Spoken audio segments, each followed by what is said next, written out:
Welcome to another episode of the Impossible Life Podcast. I'm your co-host, Nick Surface, and I'm looking across at a man who recently was the first hunter ever to kill a spirit animal. That's right, friends, the former Navy SEAL, Garrett Unkelbach, a man who has weapons you don't even know exist. That might be one of my favorites. It's very good. I feel like you're saying that a lot because I just keep getting better. So thank you for that, Garrett. That was a good one. I feel like every episode starts with you being positive about something I did, and then we just go downhill from there. So I'm going to go ahead and enjoy this peak. Just go ahead and get this encouragement out of the way so we can get on to the real stuff. Getting on to how you really feel. Nick, you're doing great today. Sit down. Okay, thanks. Appreciate that. Anyways, today's episode is 3 questions you should ask yourself. Every person should ask themselves. And before we dive into that, because I'm actually very much looking forward to getting into this, we want to remind you guys, this episode's coming out on Cyber Monday. And if you're a fan of the show and you're listening, which I hope you are, we are actually doing a discount on all our merch. If you're watching the video, I'm wearing our hoodies, which our hoodies have actually been selling really fast. So if you want one, they're dope. They are dope. I wore this in New York City. It was like 40 degrees, kept me warm, super comfy, looks amazing. Says Today Matters on the sleeve. Great reminder. Our guy, Council, aka Noah, wears his like every day. He literally lives in that thing. I don't think I've seen him outside of it in the past week, which, I appreciate that, especially since I'm pretty sure he robbed us. And then Garrett's got the Today Matters shirt on, which I'm pumped about that one. I do as well underneath my hoodie. The Today Matters shirt is a perspective shirt, so when you look at it, it's actually If you follow me on Instagram, which you should, which you probably do, you may not even known that there was another Instagram account linked to this podcast. There you go. But there's me. I understand what you're trying to do. Just hurry up. I'm at the point now where I don't even want to respond. I just want you to hurry up and just like, okay. Yeah. Anyways, been posting about the shirt. It's great. When the point is that today matters is what you say to yourself. Right. Because when you see it in the mirror, it's correct. When you put this shirt on and you look in the mirror, like it's actually turned out exactly the way I wanted it to. It's not just like, it's not like a funky concept. Like I put the shirt on because normally any shirt that you have that has text on it, when you look in the mirror, you don't see what it says. Right. And so the first time you put the shirt on and you look in the mirror and you see that you read text on your shirt, it actually does strike you because you've never had that before. Right. You've never looked in the mirror and seen what is written on your clothing. And so I've actually loved working out in this shirt, putting it on in the morning because I learned from Pastor Keith. He says things to himself in the morning. I don't say the same things that he does, but I get up in the morning and I look at myself and I talk to myself. And putting this shirt on, I'm like, man, I need to get more before we sell all of them because 2 is not enough. For sure. And the shirt is literally just gone on sale. So it's a 25% off sale for the holidays. It ends November 30th. I can tell you we're not doing anything clever like then we're going to bring it back on. We're just doing it because it's a Black Friday sale, and we know that people are out there looking for stuff that are great gifts, whether it's to themselves or another person. So if you're listening to this before November 30th, take advantage. You don't need a discount code or anything. Shout out to one of our guys sent me a picture of their fire station where they had Today Matters written on the whiteboard at the fire academy. Oh, nice. I think it was Jackson Curtis sent me that. I need to go back and look at my messages, but told him I'd send him some stickers and a Today Matter shirt. That's cool. Yeah, Jackson, he was at the Firestar last year, and he's I think he's an EMT. That's pretty cool. Yeah. All right, well, let's get on to the questions, Gene. I thought, what better place to start than with a few famous questions? What's interesting is when you're looking around on the interwebs for famous. Did we tell him what the episode's about today? 3 questions every man should ask himself. And by the way, we're going to get into why we chose these questions, but these are not questions that you just ask and go, oh, check, cool, this episode was great. These are literally questions. We wanted to give you something that questions for life. Yeah. Questions that'll always be something like in any season of life, at any age of life, these are questions that you should revisit almost on a daily basis. Yeah, for sure. Yeah, a regular check-in would be worthwhile. But some famous questions first, which interestingly enough, when you look for famous questions, there's not like famous movie questions. Well, we're going to do that as well, G, because we both have our favorite questions. Oh, you're going a different direction. Okay. No, I'm going exactly the direction we talked about beforehand, but I'm glad to see you're paying attention. I thought we were doing movie questions, but that's fine. Go ahead. We're going to do that next, but thanks for ruining this for everybody that's listening. And okay, go ahead. I don't know what's got... Anyways, famous questions, hard to find. This first one actually is very applicable to you, Garrett, and it's from W.E.B. Du Bois. I actually thought that this could have been a quote from you, and it says, how does it feel to be a problem? And that's my question to you right now, because that's what you're doing. Anyways, and then from Peter Thiel, who, if you don't know Peter Thiel, he's a legendary investor in Silicon Valley. What important truth do very few people agree with you on? Interesting question when you start looking at it. So these are some famous people questions. What important truth do very few people agree with you on? Yeah. It's an interesting question. I think that's probably for Peter Thiel. That's like an alignment question. Yeah. It's probably a question he asks people that he's looking at investing with and building right. up on, because he's really saying, what do you see that other people don't see? Yeah. Yeah. But this is the whole point of this, how powerful questions are. And then here's one that we're going to come back to, but Martin Luther King Jr., life's most persistent and urgent question is, what are you doing for others? Yeah. And I love that one. Ask not what your country can do for you, but what you can do for your country. Yeah. Well, I guess he's telling you to ask a question, but that's the not same thing. I mean, okay. Richard Branson, what didn't you get a chance to include on your resume? I think that's a great one because it's like letting you know, hey, I want to share one that I got from a well-known hedge fund guy. I won't say his name, but I got the chance to meet, and he was kind of like suggesting that I kind of go down the path that he had been on, and that's just not a path that I've ever wanted to walk down. But I got to have lunch with him, and it was a really great conversation. And he left me with a thought, because I was 25 at the time, and he realized I'm not going to come work with him, and he's just, it was just a courtesy to even meet with me, right? Because this guy's way out of my league at this point. But anyways, he said, "Here's how you should end every conversation with somebody like me," because like we were coming to the end of the conversation, and I didn't know how to wrap it up. And he's like, "Here's how you end these conversations." He says, "Anytime that you're with somebody like me," he said, "ask them this question: is there anything I should ask you that I haven't asked you?" Huh. Right. And so you put it back on them right. to like whether that's in an interview, whether that's, dating somebody, whatever it is, it's like, is there anything I should have asked you that I haven't? Yeah. Right. And so it really invites them to share on what are the most important things. Yeah, that's a little free bonus for you. So anyways, one last question, G, and it's from somebody that we both love deeply, and also our Lord and Savior, is who do you say I am? Which was Jesus Christ. And I'm glad that he made... Probably the most famous question. Indeed. And I'm glad that it made the list of famous questions from multiple Google searches, because it was not, there are not as many famous questions as you'd think. And we're going to give you some for yourself. But now movie questions, we've got some great ones. We can all think of some great movie questions. People probably think I'm going to do like a Matrix movie question. That's what people would which expect. I'm not. That's not the direction I went. But if I was going to do a Matrix movie question, I would probably go with, you think that's air you're breathing now? Right. I love that scene with Morpheus and Neo in the fight simulator. And I would go with, are you not entertained? Gladiator. Oh, of course. Great question, right? Of course. Jay-Z even used it in one of his songs, and I'm a huge Jay-Z fan, so it's like a bonus. But the question that I wanted to jump into, like I loved the first time I saw this movie, and this question was answered, is in the 300 when I forget his wife's name, but when Leonidas's wife asks him, because he starts with a question, and he says, what's a man to do or what's a king to do when the laws that he's sworn to uphold are going to destroy him? Leonidas is in this, he's between a rock and a hard place. What am I supposed to do in this situation? And we can find ourselves in this place all the time. He's like, man, I got to do this stuff and I got to do this, and they're competing against each other. What am I supposed to do?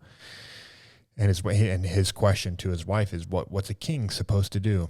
And his wife says back to him, I don't remember exactly how she says it, but she says, it's not about what a king would do. It's not about what a father or a husband would do, but she says, what would a free man do? And I remember like in the movie and in the context of that question kind of sets him free. Yeah. It reminds him who he is and what he's supposed to do. And I'm not necessarily saying that's the right question, but what I loved about that scene is that she gets to the core of who he is, right? Because that was a part of what it meant to be a Spartan.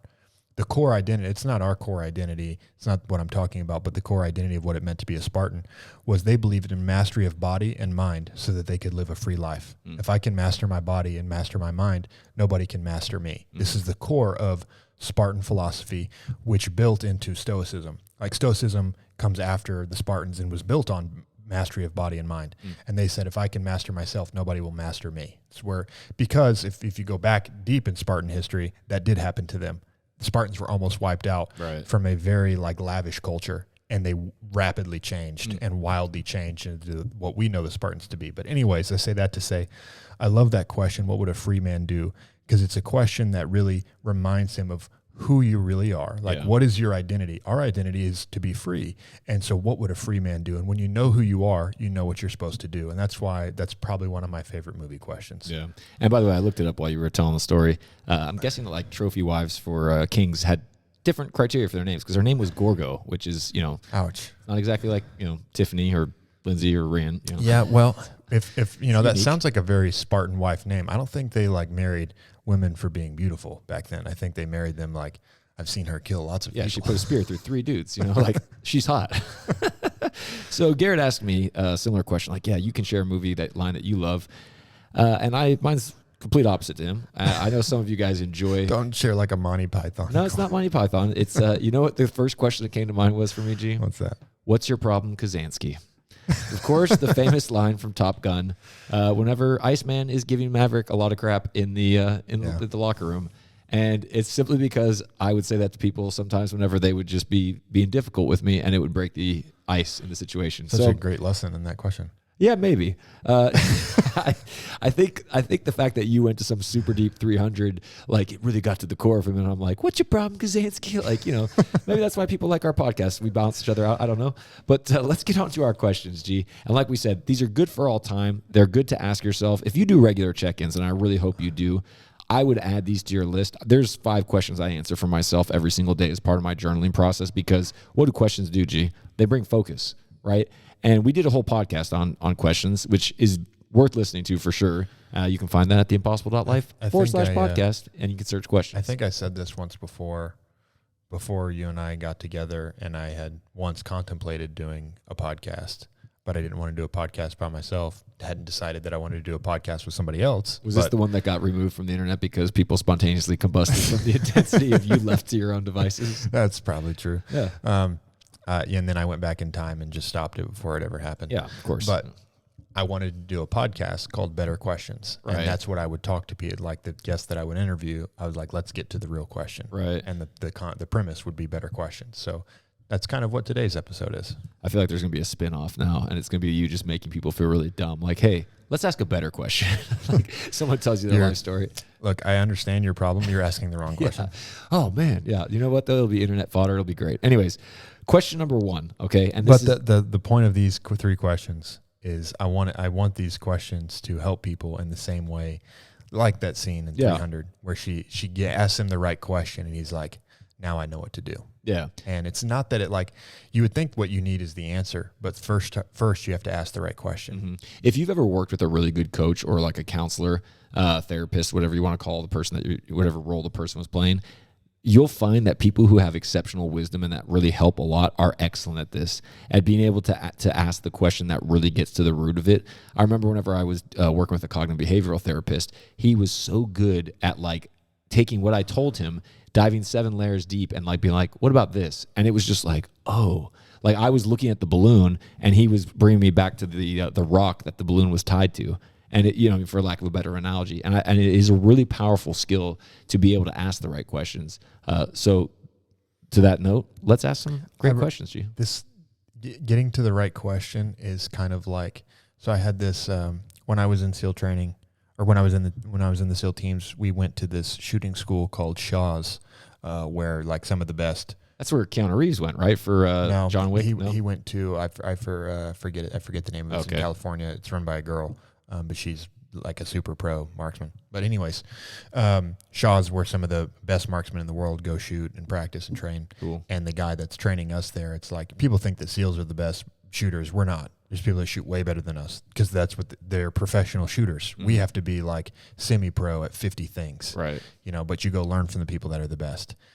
And we were doing this drill where you shoot these plates. They're 5, think like a pie plate. And when you hit them, they fall down and they're 15 yards away. And you're shooting it timed with a pistol. And the buzzer goes off and a guy gets up there and he has 15 rounds in his pistol and it's just bang, bang, bang, bang, bang, bang, bang, bang, bang. There's only 5 plates to hit, but he's just shooting really fast. Right. And he'd shot like 13 rounds and gets all the plates down in like 7.5 seconds. And he shot like 13 rounds, just bang, bang, bang, bang, right. bang.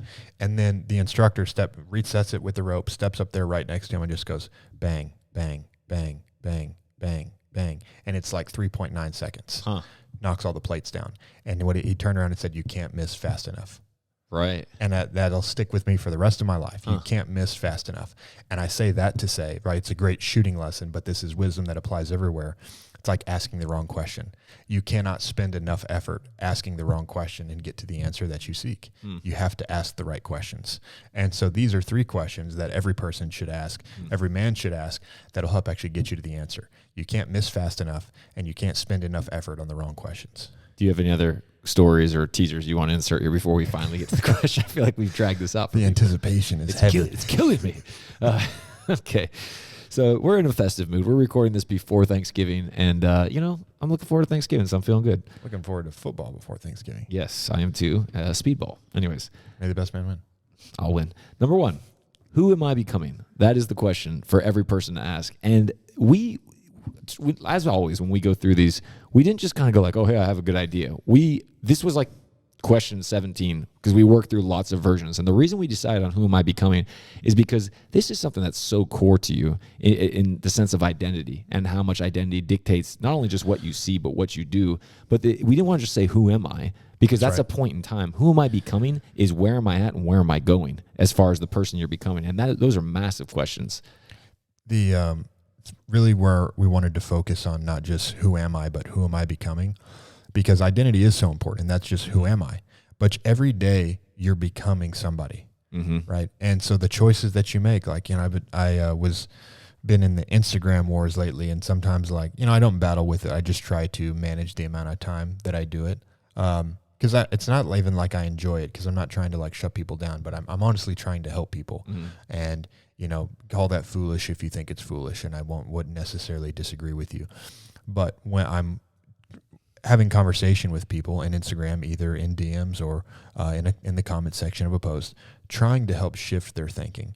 And I was in a battle with many people, really, in the premise of the battle that we were having was about, well, just because you go out clubbing, just because you do, whatever insert thing that you think is bad, doesn't mean you're a bad person, right? For a woman, just because you like to go out clubbing doesn't mean you would be a bad wife, right? This was kind of the conversation that we're having.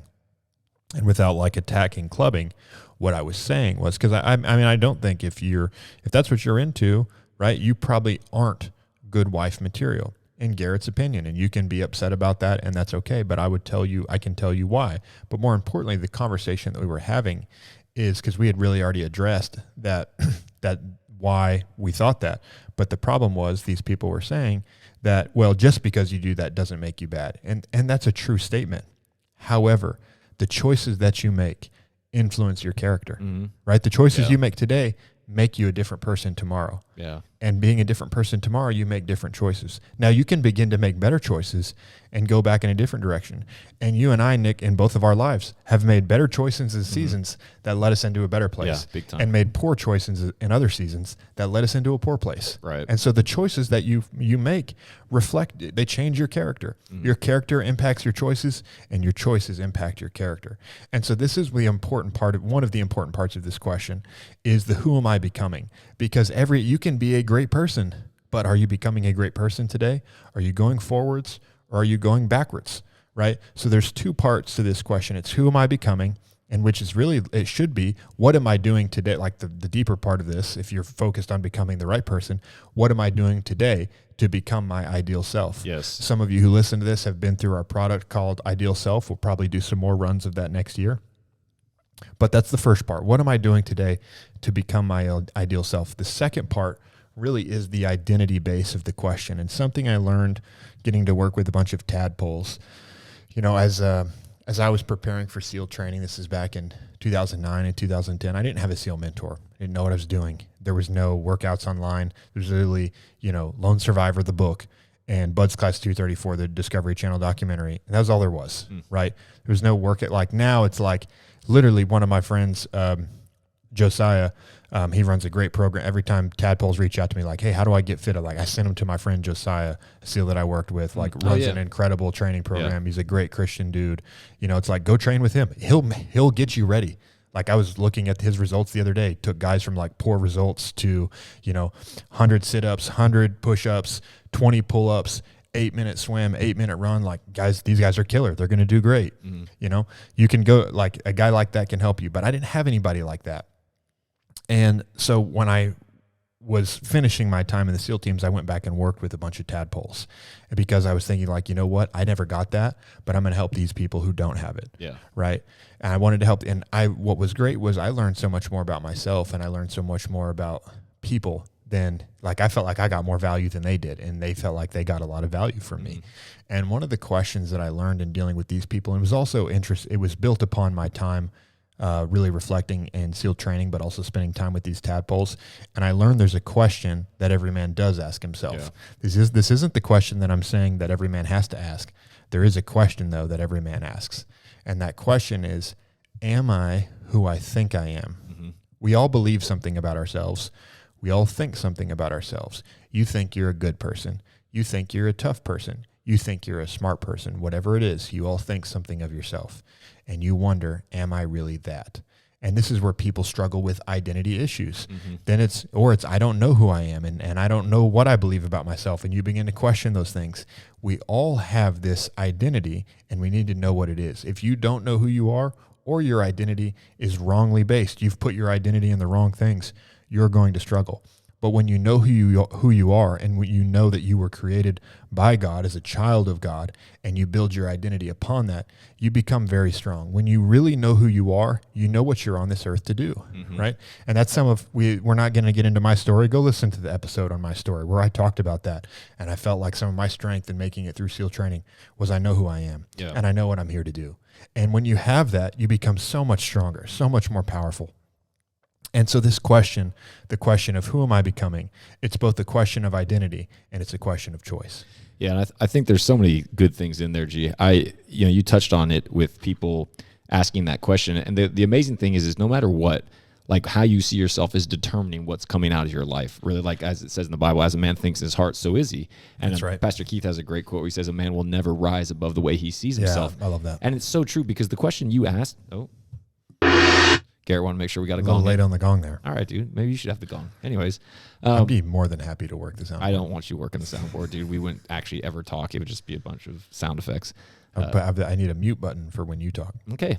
So Pastor Keith was saying, as I was, wisely sharing with our listeners, but he said you'll never rise above the way you see yourself. And when we're talking about all this, if you like that question you mentioned with Leonidas, when his wife says, "What would a free man do?" She's reframing his identity. Totally. And that's what's so key about it, because you'll hear people sometimes whenever they don't feel the confidence in themselves, they'll ask a question like, well, what would Batman do? I'm just using Batman. Or if there's somebody you look up to every day. Well, yeah, I know you do. But I'm talking about like somebody that they look up to. What would Elon Musk do in this situation? What would Jesus do? Those were those bracelets that everybody wore for a long time, this WWJD. And it really is kind of a realignment question.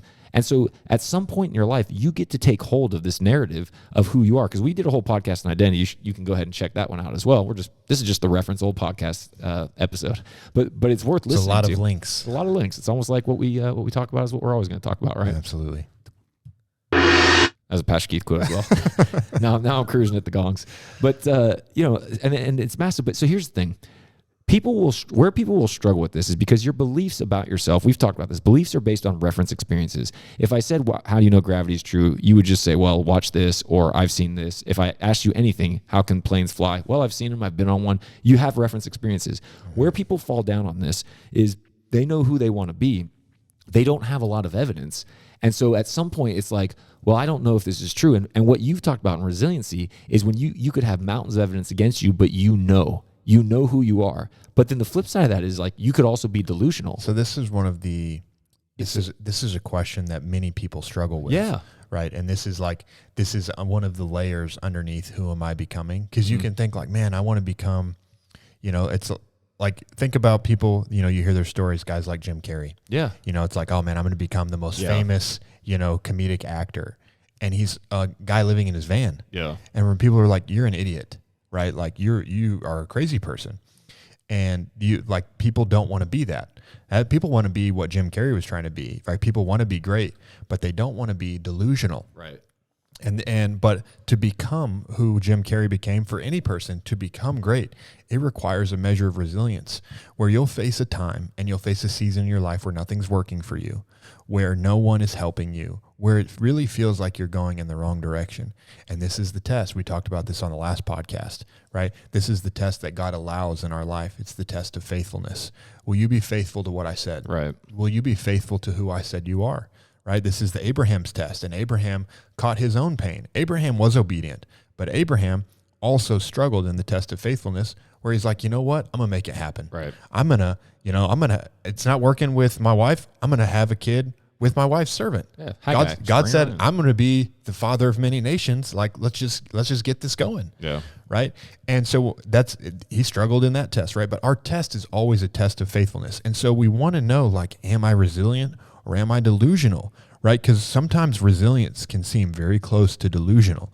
Resilient is when you have a strong ability built upon your beliefs. And what are beliefs? Beliefs are the things that we know are true but can't prove. Right? There's some things that I know that you could never take away from me. There's nothing that could happen in my life that would make me not believe it. Mm-hmm. And you would say you could say that might make me delusional until I show you evidence of what this resilience has done for my life. And so the question is that many people struggle with, and this is a part of the who am I becoming, because many people want to become great, but they don't want to be delusional. Right. Because they see those people and they're like, man, I don't want to be that guy. Mm-hmm. Right. So what I don't want for people is that in their fear of being delusional, they would be afraid of becoming great. Yeah. In your fear of becoming delusional, you never set down the path of greatness, because you're like, well, man, that would be, I don't really know if I could do that. Mm-hmm. So what is the difference between resilience and delusion? The core difference between resilience and delusion is that delusion is based on pride. Delusion is a form of deception, like we just talked about on the last podcast. If you haven't listened to that yet, go back and listen to it after this episode. This part will make sense, right? But deception is built upon pride, and you will become deceived and see yourself wrongly when you have pride.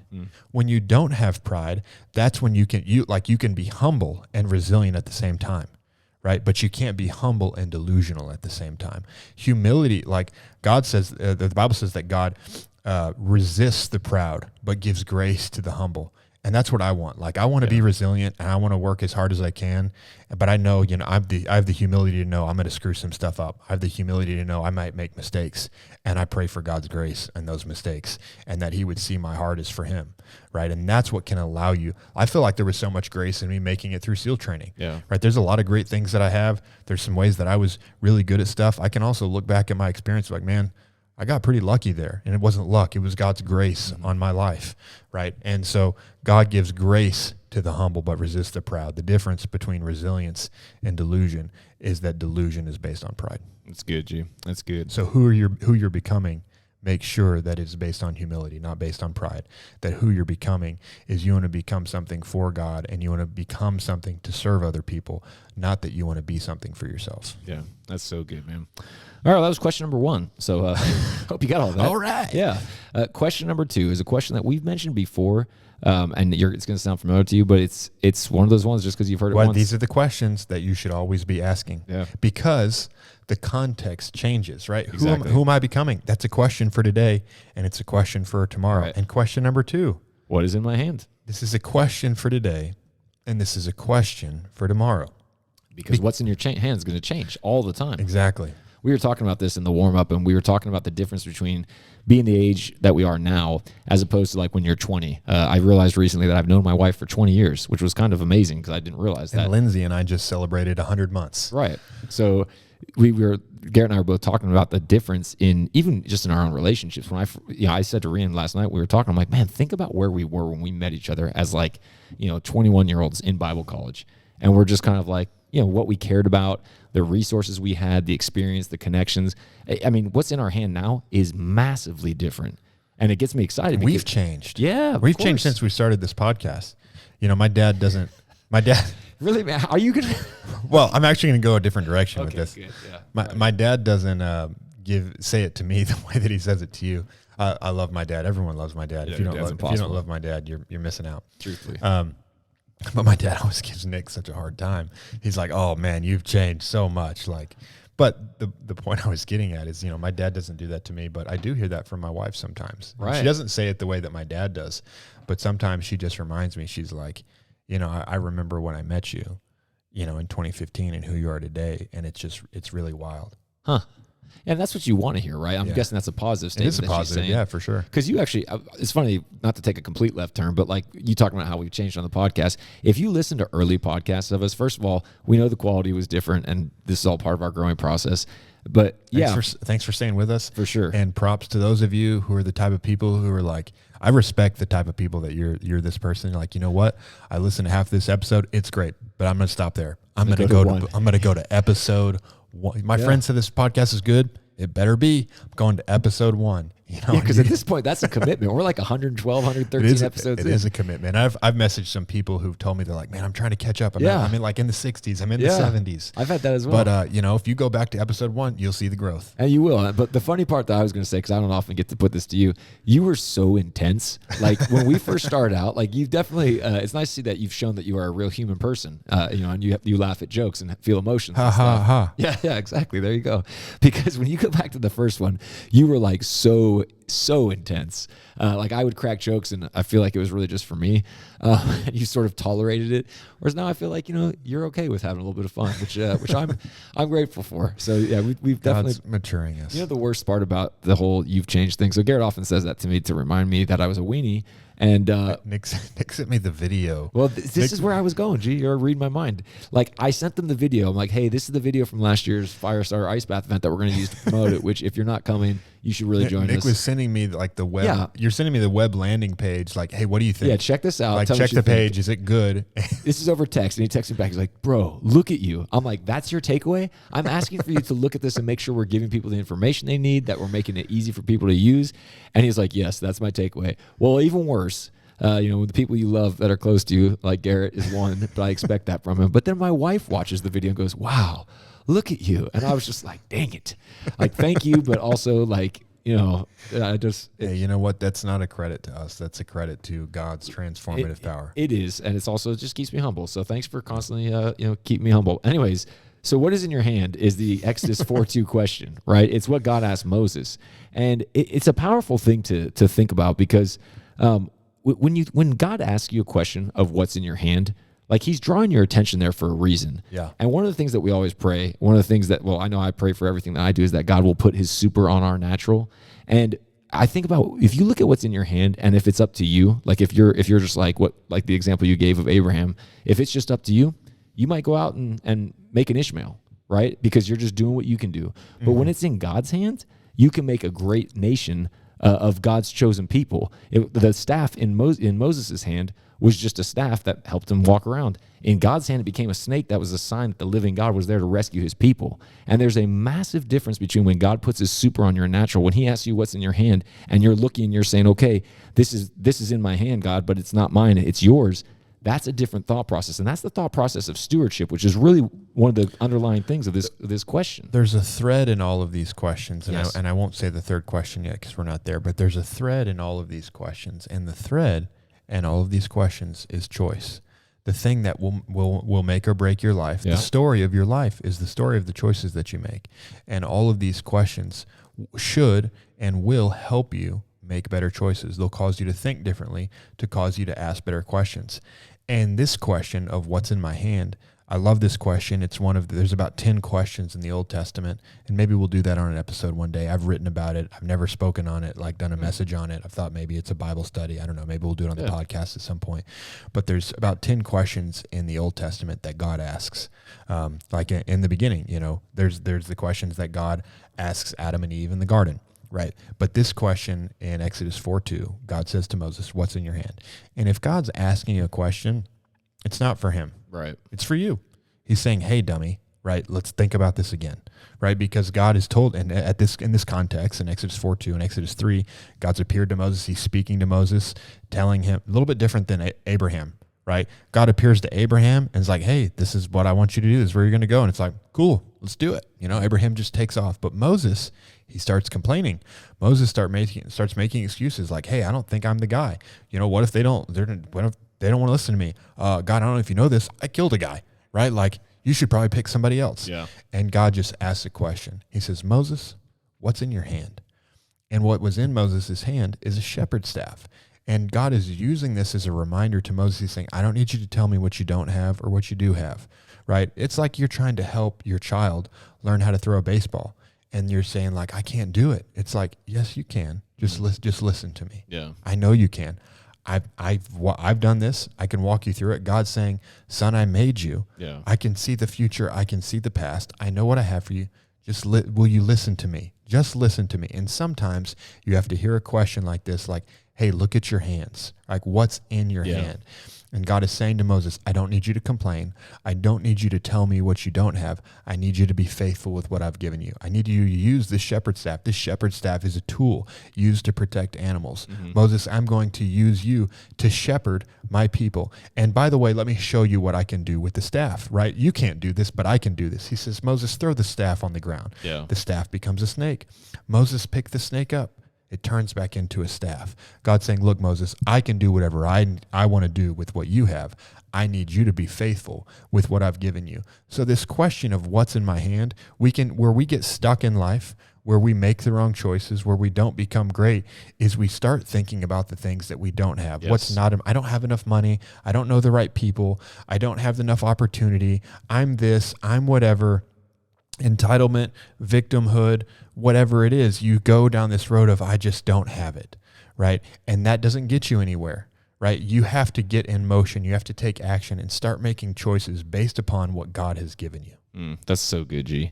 I hope everybody got that. I mean, the question of what's in your hand, you know what it's going to cause you to do? Like you just said, it's going to switch your focus from what you don't have to start taking inventory of what you do have. Because chances are you're not maxing out every single thing that you have. Right. I think most people would be like, well, yeah, that's probably a fair assumption. I'm probably not. There's probably a little bit extra juice in things.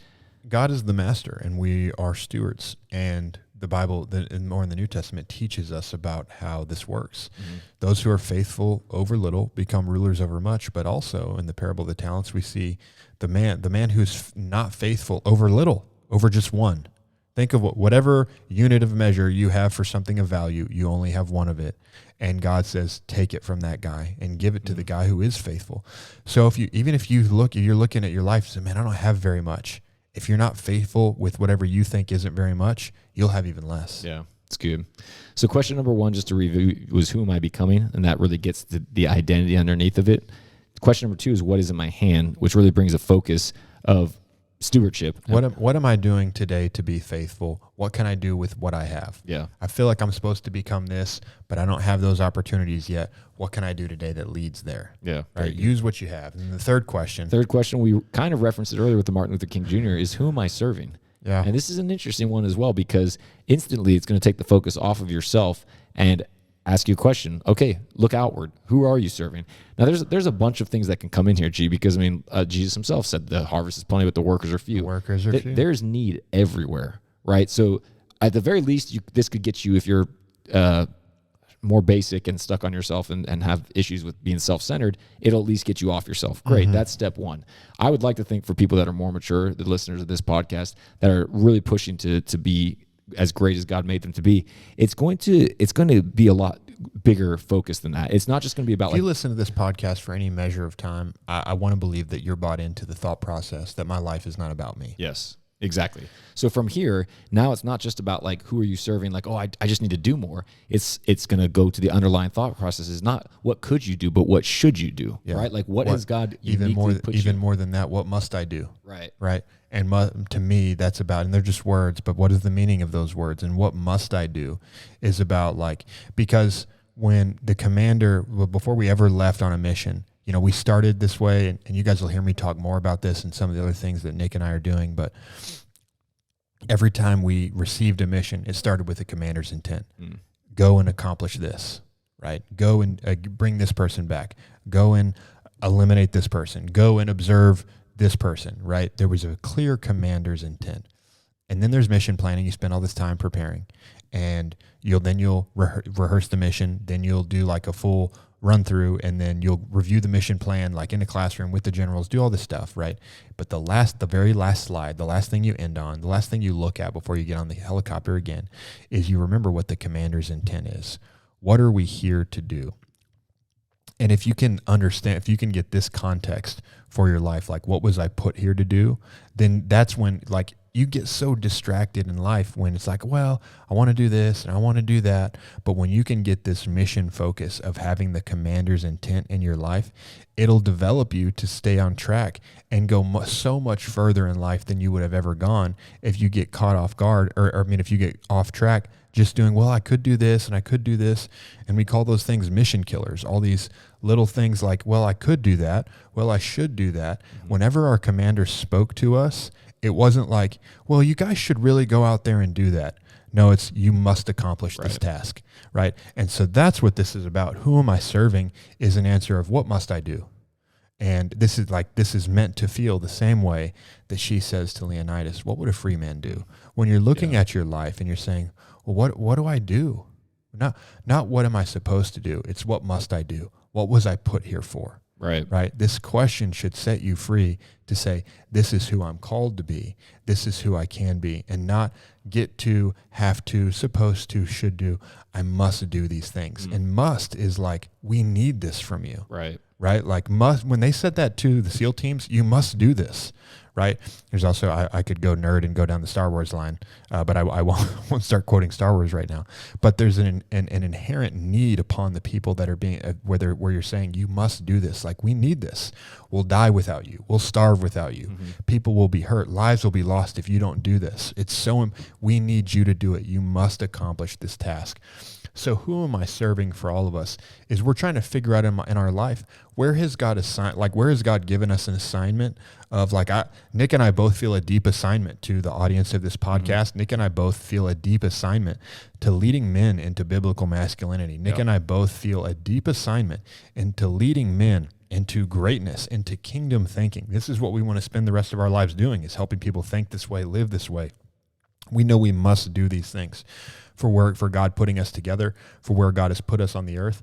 And so for us to answer the question of who am I serving, it's two things. It's understanding what is the assignment for me, which is it gets built on what's in your hand, right? I've been answering the what's in my hand question for years, and what's in my hand changes at times, but it also shows me my assignment.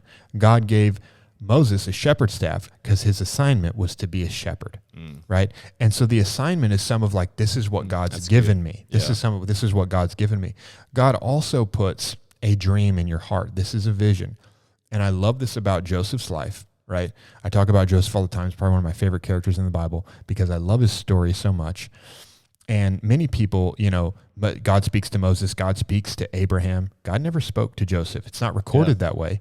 And he had a dream that I believe is God authored, but the scripture does not say, the scripture says for many people that God sent them a dream, or God gave them a dream, or God spoke to them in a dream.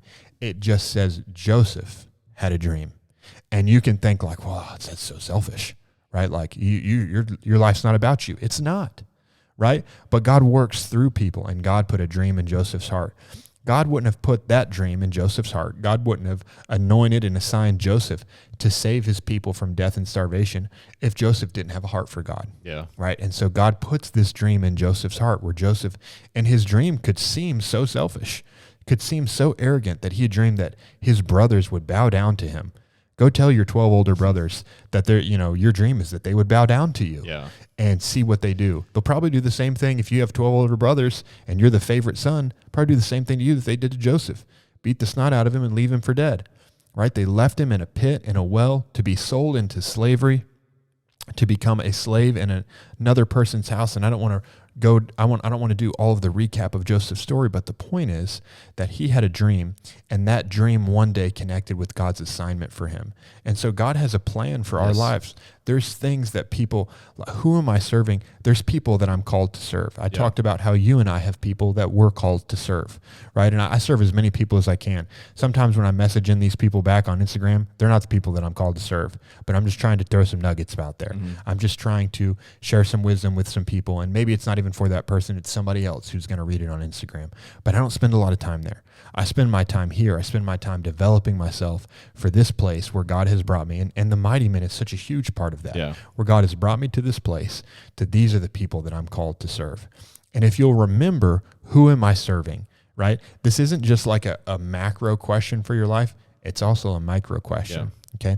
When you're in a difficult conversation with your wife, or you're about to make a choice that has consequences, which is all of them, by the way, it's like, okay, am I going to just like sit around and not do anything?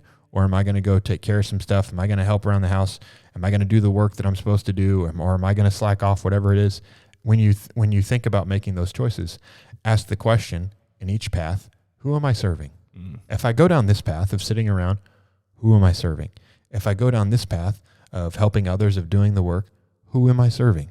Right? In any instance in your life, you can ask this question and say, who am I serving? And if you spend a lot of time serving yourself, you will not build a very good life. That's so good, G. An example of this for in our own life, and we mentioned this on another podcast, is we both know that there's people out there who are less fortunate, homeless people that need help. But to the point you just made, we also both know the vision and mission for our life is not to go out and serve homeless people. So what we do is we partner with a great charity, Bring the Light Ministries, and we both donate to them every month to help them reach all the homeless people. Love what Earl does. That's not my assignment. Exactly, and you shouldn't feel bad about that. I don't. People get. I know you don't, but people get wrecked on this because somebody will put something up like, "Well, what are you doing about this?" And I think we talked about this on the Care podcast. I talked about it, and it's very prevalent in politics. Yeah, right. People are really good at telling you what you should do. Exactly. Right. They'll point out the problems that you should be solving. Yeah, and they play on your moral heartstrings, and you're like, you know what? I do feel bad about that. But if you don't know who you're serving and you don't have your vision, you're not going to give me money for homeless people. Oh, you just want homeless people to all starve to death. You're a horrible person. Yeah, you don't care about anybody but yourself. Like they just, and it's like I told the story of the Greenpeace lady. Yes. In Coronado, who I'm walking down the street in a place where there's so many people have given their life for our country, and the Greenpeace lady, she's seen me multiple days in a row, and I declined to give her money for the penguins in Antarctica or whatever it was. And she said, well, you never do anything. And I stopped her and I said, you could have said that to the wrong person. And I'm not saying I'm the wrong person, but you could just have as easily said that to a woman who lives in this town, who her son died for this country. So you're standing on a sidewalk where, there's a half a dozen Gold Star families that live in this tiny little island. Yeah. Right. You need to be careful who you say that to. You may not realize where you are. Yeah. I love that story. Also because I know Coronado well, and what you're saying is true. It is a small military little island in San Diego. But yeah, so just to reiterate, guys, the 3 questions is, who am I becoming? What is in my hand? And who am I serving? I hope you've enjoyed this, G. Is there anything that I should be asking you that I haven't already asked you? I'll tell you after the podcast. Well, that wasn't the way this was supposed to end. Anyways, guys, we hope you all enjoyed that. Put those questions down, honestly, in a place where you will revisit them on a regular basis. They really are centering questions. They touch on some big, important things. These are questions that influence your choices. Big time. All right, we'll see you again soon.